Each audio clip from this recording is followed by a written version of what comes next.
Hawak na po ng pulisya ang umano'y gunman sa pagpaslang sa isang pulis na itinapon sa septic tank. Itinuturing na mastermind sa krimen ang isang drug lord na kabilang sa mga high-value individual ng Bulacan.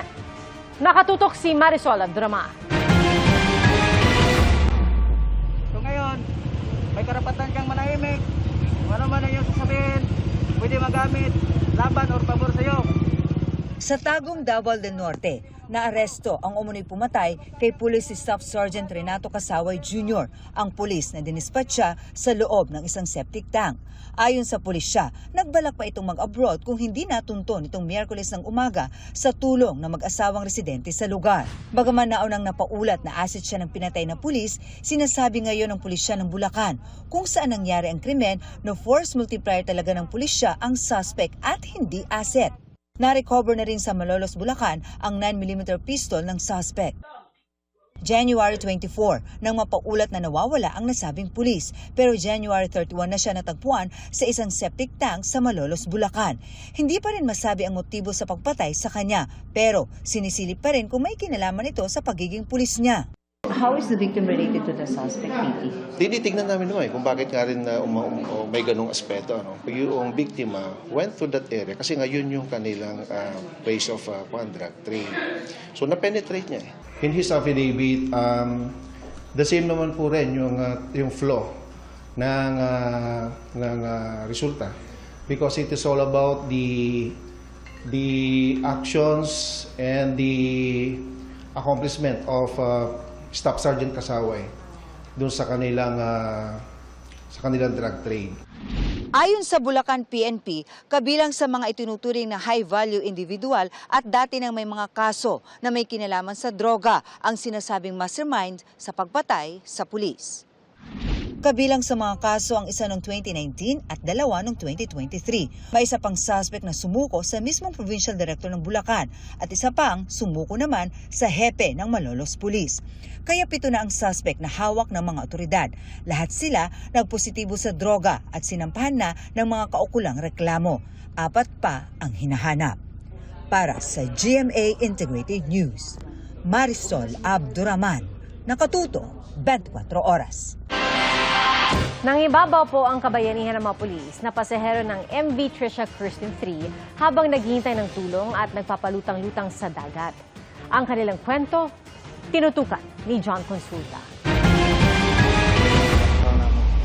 Ilang minuto bago lumubog ang MV Trisha Kirsten 3, kita ang pagsusuot ng life vest ng mga pasahero, kabilang ang 10 pulis ng Police Regional Office 9. Pasado 1:00 ng madaling araw, makikitang nakalutang na sa dagat ang mga pasahero.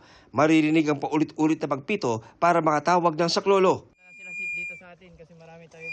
Pero naging mahirap daw ang sitwasyon dahil bukod sa matinding lamig ng dagat, humalo na rin ang krudo mula sa lumubog na barko. Kaya ang ilang mga pulis gumawa ng paraan para masagip ang ilang mga sugatan at nahihirapan lang huminga, kabilang ang ilang bata. May nakuha akong chichirya doon na 2 bundle. Yun yung tinali ko. Pagkatali ko, sabi ko sa kanya, dito ka kumapit.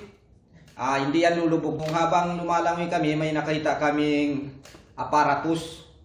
Yung tinatawag nilang parang floating boat na yun, ma'am. Yung aparatus na yun. Tapos dinala ko siya doon. Kasi yung aparatus na yun, ma'am, is may hawakan siya sa gilid. Palagi ko silang kinakausap, minomotivate ko sila na magsusurvive talaga. Magsusurvive tayo dito. Yung sinasabihan ko sila na, huwag kayong mag-alala, andyan na ang rescue, malapit na, may rescue na. Ang isa sa mga pulis naman, may natatanaw daw na isla mula sa kanilang lugar. Kaya pilit daw niya itong nilangoy para makahingi ng tulong. Lumabog na yung barko, may nakita akong island, ma'am, na klarong-klaro yung ilaw, ma'am, pati yung island is maitim. Ibig sabihin, malapit talaga. So, ang purpose ko doon, ma'am, is para makahingi ng tulong. Sa gitna ng trahedya, isang pulis ang nasawi.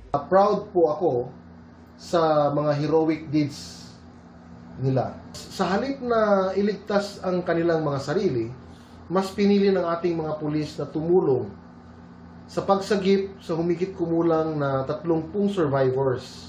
Gagawaran sa Lunes ng medalya ng kadakilaan ang 9 na pulis. Ngayong araw, ipinagpatuloy ang search and rescue activities. Muli ring lumusok ang mga technical diver para sa external scanning ng barko at para alamin kung nasaan ang mga lagusan. Nananatili sa 45 ang bilang ng mga nakukuhang bangkay habang 316 ang nailigtas. Para sa GMA Integrated News, John Consulta, nakatutok 24 oras. Mas lalo raw ginanahan ng Philippine Coast Guard na bantayan ang teritoryo ng bansa. Sagot po yan ni PCG spokesperson for the West Philippine Sea, Jay Tariela, sa naging pahayag ni Senator Rodante Marcoleta na i-give up anya ang Kalayaan Island Group. Giit ni Tariela, hindi apektado ang moral ng PCG sa pahayag ng senador. Nauna nang nilinaw ni Marcoleta na hindi niya sinabing ipamigay ang Kalayaan Island Group. I'm not really sure whether Senator Marcoleta was able to visit Pag-asa Island. Ang dahilan kung bakit natin ito pinapanindigan, kung bakit natin ito dapat ipaglaban, hindi lamang dahil sa naaayon ito sa batas, but primarily because we know for a fact na may kababayan tayo dito, may mga kabataang Pilipino na nandito ngayon na naniniwahan.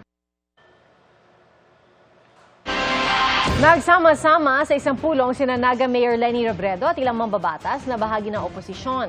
Sa social media post ni Robredo, kasama niya sa litrato sina dating Senador Franklin Drilon, ang Bayan Party List Representative Chel Diokno, Senador Risa Ontiveros, Senador Kiko Pangilinan, Senador Bam Aquino, Mamamayang Liberal Party List Representative Laila de Lima at dating Budget Secretary Butch Abad.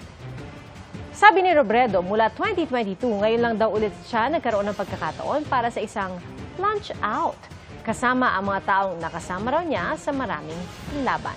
May kanya-kanya ring bersyon ng post sina Senator Pangilinan at Aquino pero walang nabanggit na dahilan ng kanilang pagsasama-sama.